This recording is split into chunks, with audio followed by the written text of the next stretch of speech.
If it's happening in professional wrestling, we're breaking it down. The matches, the moments, the rumors, and yes, even the hot takes. This is Pro Wrestling Focus. No nonsense, no wasted motion, just pure wrestling talk. Now, here's your host, Cody Springer. Hello and welcome back to Pro Wrestling Focus, and on today's episode is going to be about R-Truth, Ron Killings, and we're going to be looking at the return of the truth.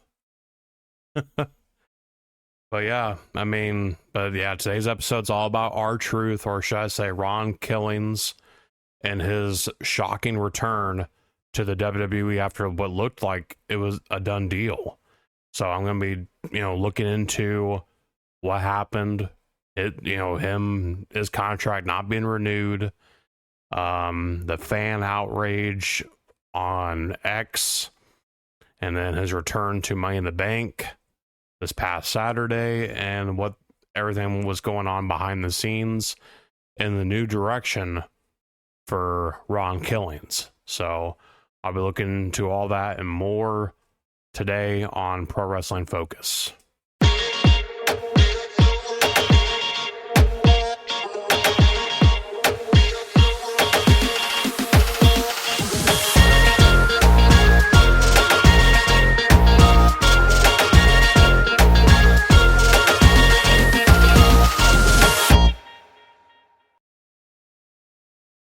All right, let's look into how we got here. So on June 1st, WWE informed R-Truth that his contract would not be renewed. R-Truth put it out on social media. He said, "I'm sorry to inform you all, I just got released from WWE. I want to thank WWE for the ride, but mostly I want to thank each and every one of you who was along for the ride. Thank you for all the love, support, and appreciation you have given me over the years. Thank you." And people were shocked. They're like, what? People thought Truth might have been in character, because how Truth was, that he, would say dumb shit, and, he'd be confused. He would enter the Royal Rumble and think it's a Money in the Bank ladder match or some shit like that.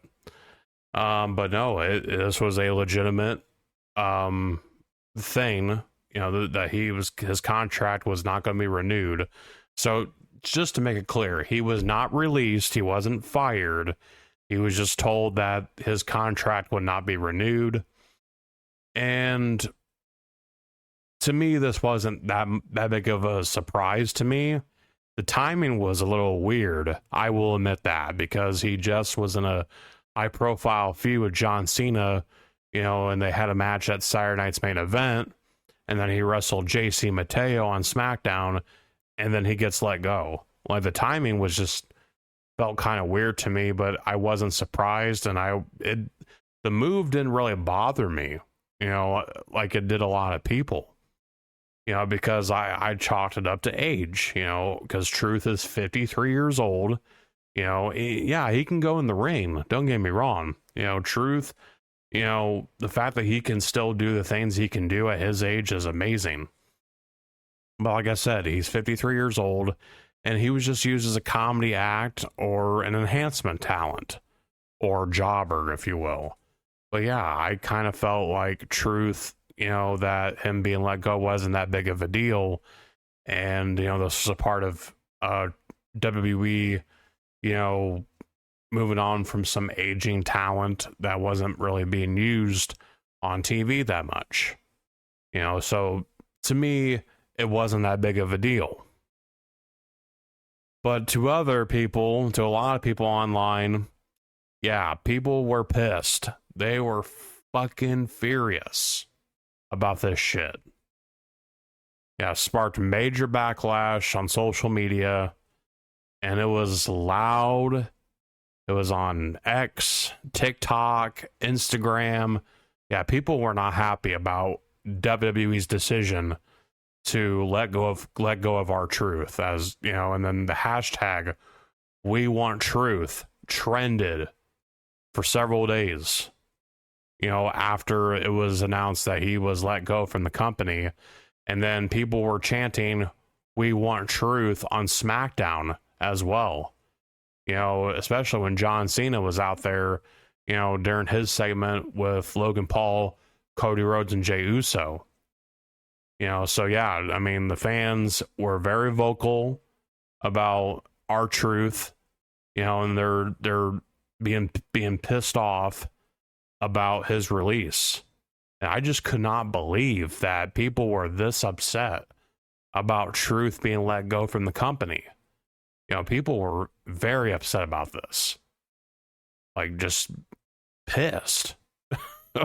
I just couldn't. I just thought to myself, I'm like, man, people really give this much of a shit about Truth, you know? And that's not no disrespect intended to Truth, Ron Killings. You know, he's always been a great talent. You know, I've been watching him, you know, ever since the early 2000s when he first popped up in the scene in WWE as K-Quick, you know. But yeah, I just couldn't believe people gave this much of a shit about him like they did. But you know, I'm kind of wondering if maybe the fan backlash was in response to the unhappiness from some fans about what TKO is doing. You know, because TKO has been making some moves lately that's been pissing wrestling fans the fuck off. You know, like talking about, you know, moving WrestleMania 42 out of New Orleans and into Las Vegas so they can do back-to-back WrestleManias in the same location, because they just announced it, you know, on that WrestleMania will indeed be in Las Vegas again next year. And, you know, and then also, and probably in relation to some of the other talent releases that happened earlier in the year, you know, several months ago with Cora Jade, Gigi Dolan, and Dakota Kai, just to name a few. And people were kind of feeling like that WWE and TKO especially were prioritizing money over loyalty, because Truth had like 17 years in the company at this point. You know, I believe that it was like 17 years that R-Truth had been in the company.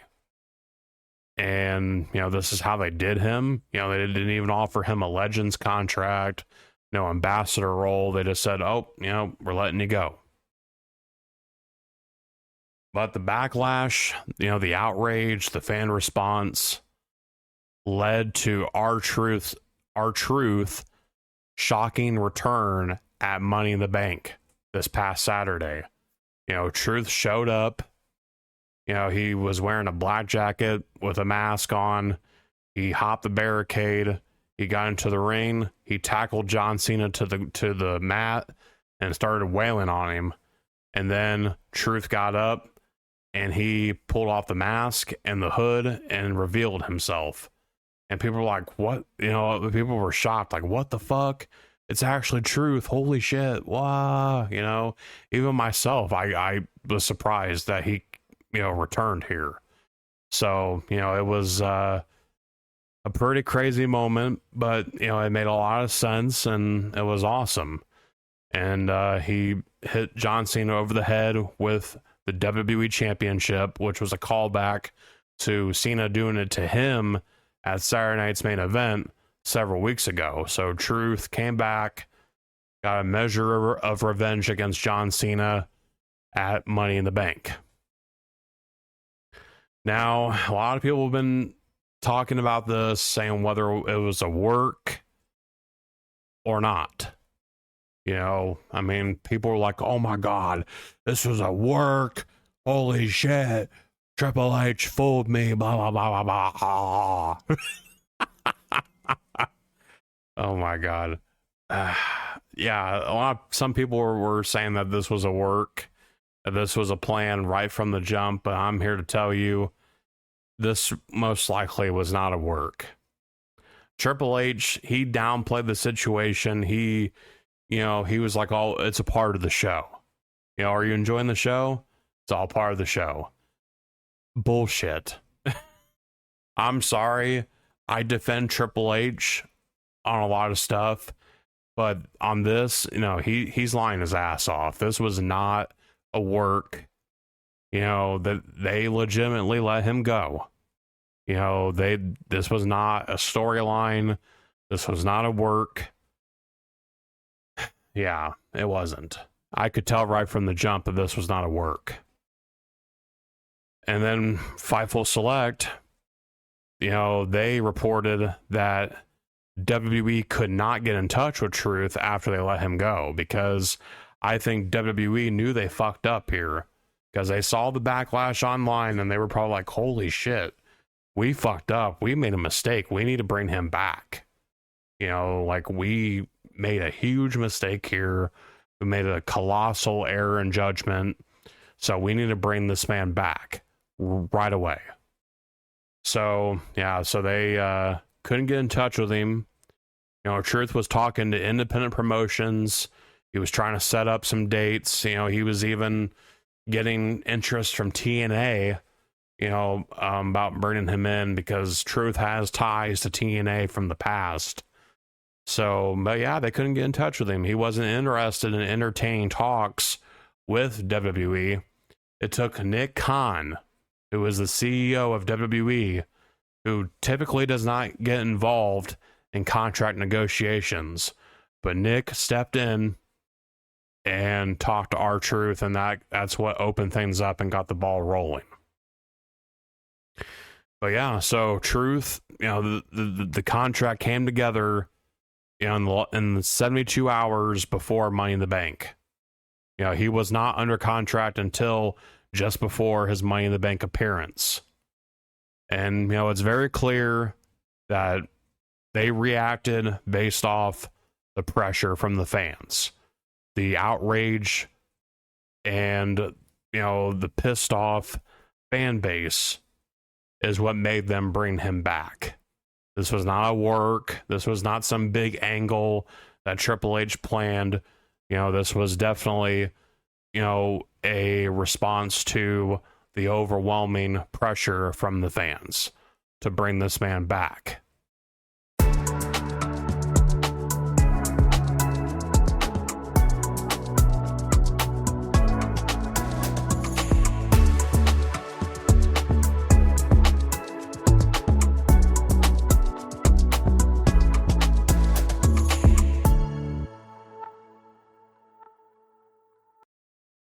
But he is back, and he's going in an entirely different direction, because he's not going by R-Truth anymore. He's going by Ron Killings.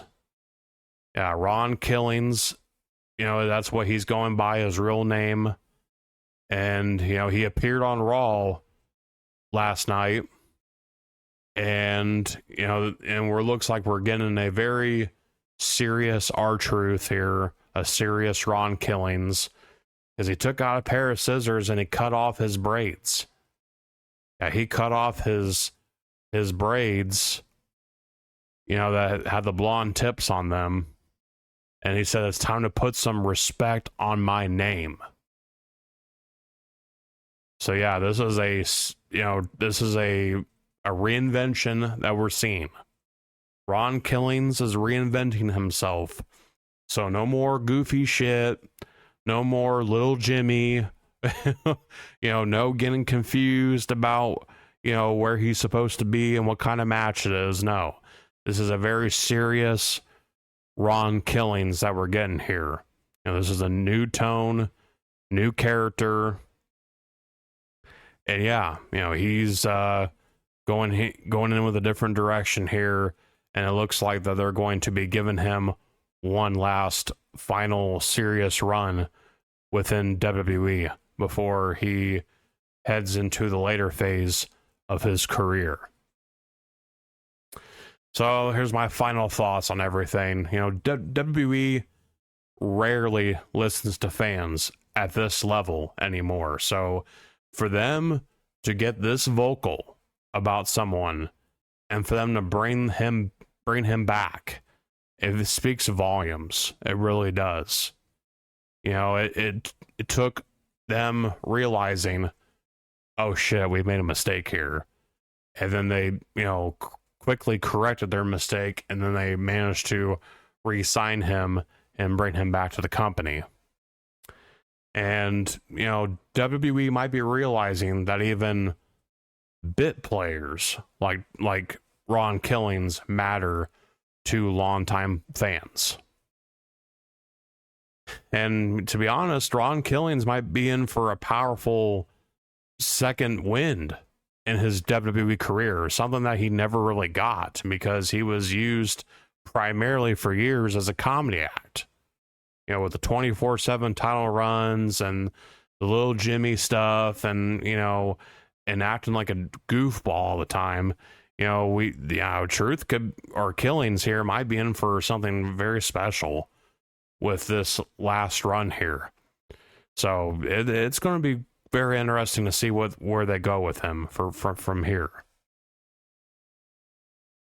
But in closing, you know, whether this new run of Ron Killings is short or long, he's finally getting the respect he's long deserved. And WWE, they might have fucked up, might have dropped the ball, but thankfully the fans picked it up. And I'll be keeping an eye on where this Ron Killings story goes from here, but trust me, it's going to be worth watching. So with that being said, you know, that'll conclude my podcast for today about Ron Killings. And make sure that you check out my Money in the Bank review. That's up right now. And more of my podcast here at Pro Wrestling Focus. Subscribe wherever you get your podcasts, whether it's YouTube, Spotify, Apple Podcasts. And I'll be back next time with more wrestling talk.